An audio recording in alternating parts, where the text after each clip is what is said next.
Green copper oxide is generally an indicator, but it needs clarification. Green copper oxide forms due to corrosion on copper surfaces. Corrosion is an electrochemical process occurring when metal is exposed to water and oxygen. For copper, the corrosion is accelerated by chemicals like sulfur dioxide and hydrogen sulfide found in industrial unpolluted areas. When copper corrodes, the green copper oxide layer forms. This layer acts as an electrical conductor, allowing electricity to leak. This causes electrical shorts and other electrical problems. For pipes, grounding connections, and conductor connections, green copper oxide indicates electricity returning along an unintended path from issues such as firstly, loose or damaged connections, secondly, poor insulation, and thirdly, improper grounding. If green copper oxide is observed, a qualified electrician should inspect it to determine the cause and prevent electrical hazards. Not all green copper oxide means an electrical problem. It could be environmental conditions such as water or humidity. But checking green copper oxide with an electrician is best to rule out electrical problems. Consider the electrochemical process that leads to copper corrosion. Copper, when exposed to both water and oxygen, undergoes a chemical reaction that results in the formation of copper oxides. This process is accelerated by the presence of certain pollutants in the air, specifically sulfur dioxide and hydrogen sulfide. These compounds react with the copper surface, facilitating the oxidation process. The resultant copper oxides typically appear as a green or blue-green layer, often referred to as verdigris. This layer is not merely a cosmetic issue, it possesses electrical conductivity. This conductivity, while not as high as pure copper, is sufficient to allow electrical current to flow along unintended paths. In electrical systems, proper grounding is crucial for safety. Grounding provides a low-resistance path for fault currents to return to the source, allowing protective devices such as circuit breakers or fuses to quickly trip and de-energize the circuit. When green copper oxide is present at grounding connections, it can compromise the integrity of the ground path. The oxide layer introduces resistance, impeding the flow of fault current. This can prevent the protective devices from operating as intended, increasing the risk of electrical shock or fire. Similarly, at conductor connections, such as splices or terminations, green copper oxide can lead to increased resistance. This resistance causes heat to build up at the connection point, potentially leading to insulation degradation, further corrosion, and ultimately, a complete failure of the connection. In pipe systems, particularly metallic pipes used for water or gas, green copper oxide can indicate a similar issue. Stray electrical currents, often originating from nearby electrical systems or equipment, can flow through the pipes, using them as an unintended conductive path. This can cause corrosion of the pipe material, leading to leaks and potentially hazardous conditions. In addition to the factors already mentioned, several other conditions can contribute to the formation of green copper oxide and its associated electrical problems. Firstly, galvanic corrosion occurs when two dissimilar metals are in contact in the presence of an electrolyte, such as water. The more active metal corrodes preferentially, protecting the less active metal. If copper is in contact with a more active metal, such as aluminum or steel, it can accelerate the corrosion of the copper and the formation of copper oxide. Secondly, vibration and mechanical stress can also contribute to corrosion. Vibration can loosen connections, creating gaps where moisture and contaminants can enter. Mechanical stress can damage the protective oxide layer on the copper surface, making it more susceptible to corrosion. Thirdly, the presence of chlorides, such as salts, can significantly accelerate copper corrosion.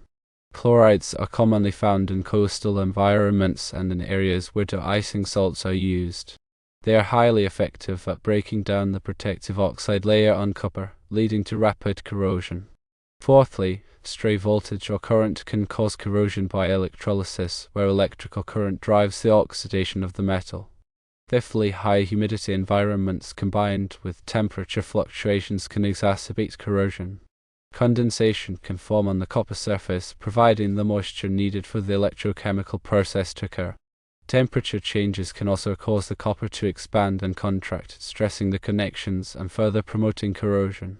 Sixthly, poor ventilation can trap moisture and contaminants around electrical connections, accelerating corrosion. Seventh, exposure to certain chemicals, such as ammonia or strong acids, can rapidly corrode copper. Eighth, improper installation techniques, such as over-tightening or under-tightening connections, can damage the copper surface and make it more susceptible to corrosion. Ninth, using incompatible materials for connections can also lead to corrosion. For example, using steel screws to connect copper conductors can create a galvanic cell and accelerate corrosion. 10th, neglecting regular maintenance and inspections can allow corrosion to progress undetected until it becomes a serious problem. Now let's review inspection and testing procedures that are used to identify and address these issues. Firstly, visual inspection is crucial. Examine connections, grounding points, and conductor surfaces for any signs of green copper oxide or other corrosion products. Pay close attention to areas exposed to moisture, chemicals, or vibration. Secondly, use a multimeter to check for voltage between grounding conductors and nearby metal objects such as pipes or equipment enclosures. Any significant voltage reading indicates a potential stray current problem. Thirdly, perform insulation resistance tests on conductors to identify any insulation breakdown that could be contributing to leakage currents.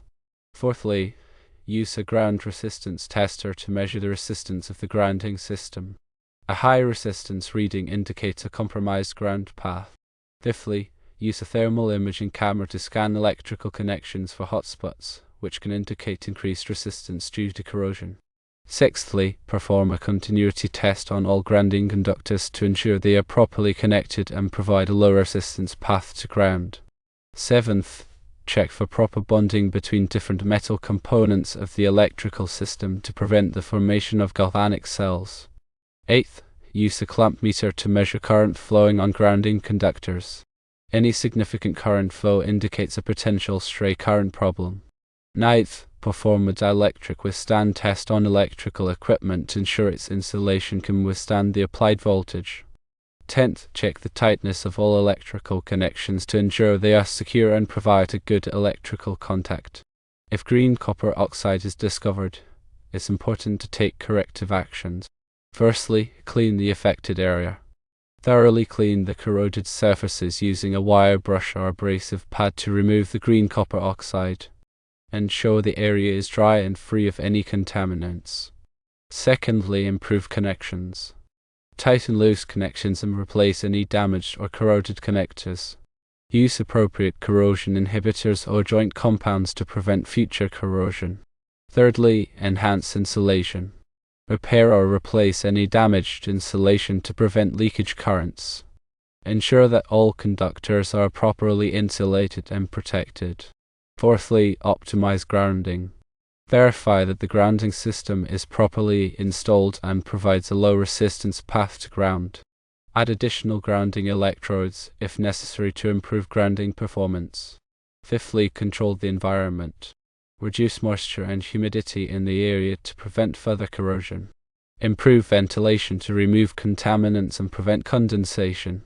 Sixthly, protect dissimilar metals. When connecting to similar metals, use appropriate insulating materials or corrosion inhibitors to prevent galvanic corrosion. Seventh, consider maintenance. Implement a regular maintenance program to inspect and clean electrical connections and grounding systems. This can help detect and address corrosion problems before they become serious. Eighth, control stray currents. Investigate and mitigate any sources of stray currents that could be contributing to corrosion. This may involve adjusting grounding configurations or shielding electrical equipment. Ninth, use corrosion-resistant materials. Consider using corrosion-resistant materials such as copper alloys or stainless steel for electrical connections and grounding systems in harsh environments. 10th, consult a specialist. If the corrosion problem is severe or complex, consult with a qualified electrician or corrosion specialist to develop a comprehensive solution. Now let's think about applying preventative measures. Firstly, use proper materials. Select appropriate materials for electrical connections and grounding systems based on the environment in which they will be used. Consider using corrosion-resistant materials in harsh environments. Secondly, maintain good connections. Ensure that all electrical connections are properly tightened and secured. Use appropriate joint compounds or corrosion inhibitors to prevent corrosion. Thirdly, provide proper grounding. Install and maintain a robust grounding system that provides a low resistance path to ground. Verify that the grounding system complies with applicable codes and standards. Fourthly, control the environment. Control the environment around electrical connections and grounding systems to minimize exposure to moisture, chemicals, and vibration. Improve ventilation and reduce humidity to prevent corrosion. Fifthly, implement regular inspections. Implement a regular inspection program to detect and address corrosion problems before they become serious. Train personnel to identify signs of corrosion and to take appropriate corrective actions. Sixthly, protect the similar metals. When connecting to similar metals, use appropriate insulating materials or corrosion inhibitors to prevent galvanic corrosion. Ensure that all metal components are properly bonded to prevent the formation of galvanic cells. Seventh, control stray currents.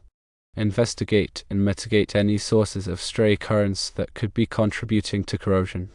This may involve adjusting grounding configurations or shielding electrical equipment. Eighth, use coatings and sealants. Apply protective coatings or sealants to electrical connections and grounding systems to prevent corrosion.